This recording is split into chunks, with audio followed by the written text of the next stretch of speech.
علی مرتضیٰ کی نمائش علی مرتضیٰ کراچی کے تاجر علی مرتضیٰ رہائشی علی جمیل۔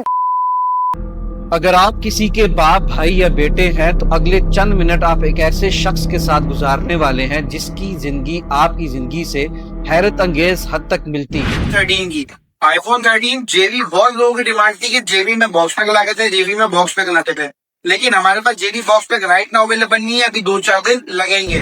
آپ شاید اس شخص کو جانتے بھی نہ ہو، لیکن میرا آپ سے یہ وعدہ ہے کہ یہ ڈاکومنٹری ختم ہونے کے بعد آپ اسے کبھی بھلا نہیں پائیں گے۔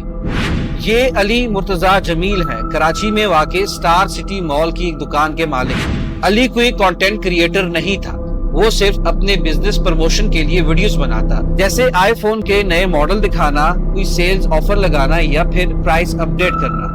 کہ میں نے آپ لوگوں کو بتایا تھا کہ ہم گیو اوے کریں گے آئی فون 13 کا نان پی ڈی جیبی کا۔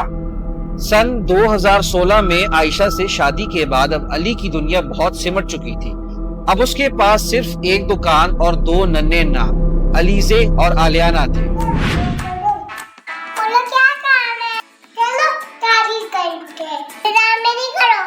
آج سے 2 ہفتہ قبل علی اپنی فیملی کے ساتھ کوئٹہ گئے۔ اپنے اس سفر کی ویڈیوز انہوں نے اپنے سوشل میڈیا اکاؤنٹس پر بھی شیئر کی۔ علی اور ان کی فیملی کے ساتھ پیش آئے واقعے کے بعد سے اب تک 1 ملین سے زائد ویورز اس ویڈیو کو دیکھ چکے ہیں۔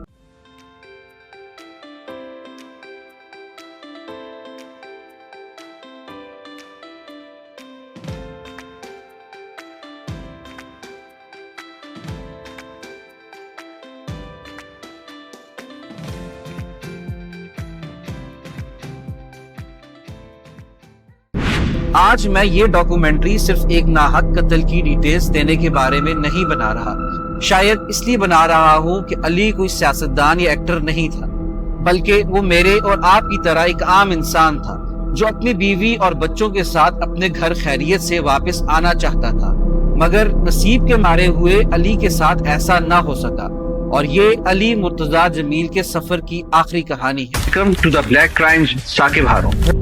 باپ اور بیٹیوں کا واپسی کا یہ سفر اس امید سے شروع ہوا کہ وہ شام تک اپنے گھر پہنچ جائیں گے۔ شاید سفر کے دوران علی کے ذہن میں دکان بھی ہو، کسٹمرز کی کال بھی، اور نئے آنے والی شپمنٹ کی ڈیٹیلز، پر ہر سفر منزل تک پہنچنے کے لیے شروع نہیں ہوتا، بلکہ کچھ سفر ہمیشہ کے لیے بھیانک یادیں چھوڑ جاتے ہیں۔ یہ سڑک روزانہ لاکھوں لوگوں کو ان کے گھروں تک پہنچاتی ہے۔ اگر میں آپ کو یہ نہ بتاؤں کہ آگے کیا ہونے والا ہے تو شاید آپ بھی اسے ایک عام سے خاندان کا عام سا سفر سمجھیں گے، اور یہی اس کہانی کا انتہائی تکلیف دہ پہلو ہے۔ علی اپنے خاندان کے ساتھ اسی رستے پر تھا، ہر گزرتے کلومیٹر کے ساتھ فاصلہ کم ہوتا گیا، اور یہی لگ رہا تھا کہ یہ سفر بھی دوسرے سفروں کی طرح ایک ہیپی میموری بن کر رہ جائے گا، مگر افسوس ایسا ہوا نہیں۔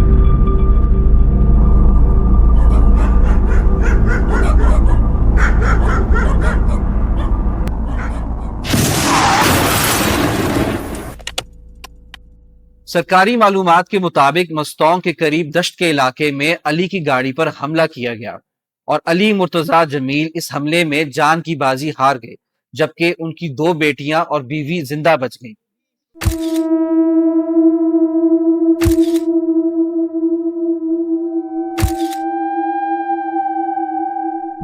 صرف چند لمحے پہلے ایک باپ اپنے بچوں کے ساتھ سڑک پر سفر کر رہا تھا، اور کچھ ہی منٹوں بعد وہ بچے اپنے باپ کے بغیر اسی سڑک پر کھڑے تھے۔ کبھی کبھی زندگی اتنی تیزی سے رنگ بدلتی ہے کہ اس درد کو الفاظ بیان نہیں کر سکتے۔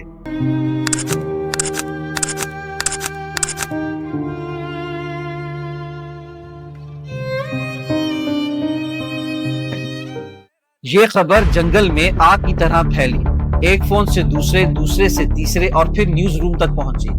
چند ہی گھنٹوں پہلے وہ شخص جسے صرف اس کے گھر والے اور کسٹمرز جانتے تھے اب پورے ملک کی خبروں کا حصہ بن چکا تھا۔ اس حملے کے بعد اداروں نے انویسٹیگیشنز کا آغاز کیا، کرائم سین، شواہد اور وہ سوال جن کے جواب ایسے مقدمے میں تلاش کیے جاتے ہیں پوچھنے شروع کر دیے۔ لیکن ایک سوال صرف انویسٹیگیٹرز کا نہیں تھا، بلکہ ہر اس شخص کا تھا جس نے یہ خبر سنی۔ کیوں؟ آخر کیوں؟ یہ حملہ کیوں ہوا؟ علی کو کیوں مارا گیا؟ کیا صرف نیویگیشن ایرر کی وجہ سے علی کا مرڈر ہوا یا پھر مستونگ اور دشت کا یہ علاقہ پہلے بھی خبروں میں آتا رہا ہے؟ اس واقعے کے چند روز بعد وزیر اعلیٰ بلوچستان علی کے گھر پہنچے، علی کے والد سے تعزیت کی، علیزے اور آلیانہ کی کفالت کا اعلان کیا۔ وزیر اعلیٰ نے بتایا کہ اس علاقے میں آپریشن کیا گیا اور 3 مسلح لوگ مارے گئے۔ ان کی کفالت کی ذمہ داری حکومت بلوچستان نے اٹھائی ہے اور اس آپریشن کے نتیجے میں 3 دہشت گرد جو ہیں۔ مگر یہاں یہ سوال پیدا ہوتا ہے کہ اس علاقے میں سفر کرنے والوں کو پہلے سے مطلع کیوں نہیں کیا گیا اور خطرے کی صورت میں کوئی حفاظتی اقدامات پہلے کیوں نہ اٹھائے گئے؟ یہ الزام نہیں، صرف ایک سوال ہے، اور مہذب معاشرے سوال پوچھنے سے مضبوط ہوتے ہیں، کمزور نہیں۔ ہم جب کسی کو کھو دیتے ہیں تو اس کی چھوٹی چھوٹی باتیں ہمیشہ یاد آتی ہیں۔ وہ ہنستا کیسے تھا، چلتا کیسے تھا۔ شاید علیزے اور آلیانہ کو بھی اب یہ محسوس ہوتا ہو کہ گھر کا دروازہ کھلے گا اور دوسری طرف سے ان کے بابا آئیں گے۔ میں نے آپ لوگوں کو بتایا تھا کہ ہم گیو اوے کریں گے آئی فون 13 کا naan P D J B کا، پر علی مرتضیٰ جمیل اب کبھی واپس نہیں آئیں گے۔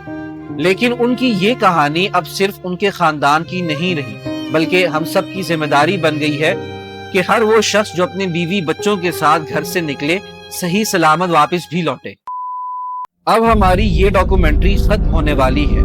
یہ جاننے کے لیے کہ ہم نے علیزے اور آلیانہ کے بابا کی کہانی کہاں تک پہنچائی، کامنٹ سیکشن میں اپنے شہر کا نام ضرور لکھیے گا۔ یہ شاید ان آخری لمحوں میں سے ایک تھا جو کیمرے کی آنکھ نے محفوظ کر لیے، کیونکہ ہم ویڈیو ریکارڈ کرتے وقت کبھی یہ نہیں سوچتے کہ یہ لمحات ہمارے آخری لمحات ہوں گے۔